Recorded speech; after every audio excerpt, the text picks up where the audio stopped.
monitoring because the FTX had a relationship with Ukraine. So people are saying, okay, we're giving all this money to Ukraine.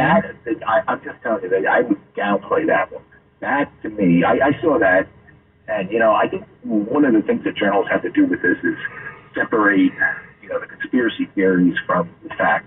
Although, in fairness, people say things are conspiracy theories and then they end up being true. So, right. But continue. Yeah. Right? So I know I get that, but I wait for the evidence. I mean, Hunter Biden's laptop, if we're going to go there, had a real laptop. The Biden administration was not denying it. You know what I'm saying? I mean, it was real stuff there. There's no evidence that somehow he's money laundered stuff through the Ukraine Democratic Party donation. So I just think, you got to be a little careful with that. And, and I think we're going to, listen, if that is real, trust me, the bankruptcy trustee is going to find, because they want every penny to pay back people, including clawing back maybe Democratic Party contributions. What's interesting to me is if he had this huge sort of Ponzi scheme going back a long time, and he was giving money to Democrats contribution-wise, the bankruptcy trustee could claw that back. So they could force, like, he paid money to Nancy Pelosi, claw that, and that wasn't his. That was like absconded from the private accounts.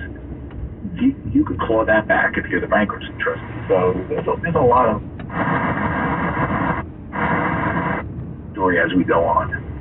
And I want to play this sound real quick from Ken Griffin, CEO of Citadel. Let's play clip 4. On the balance sheet of FTX is a line called Trump lose.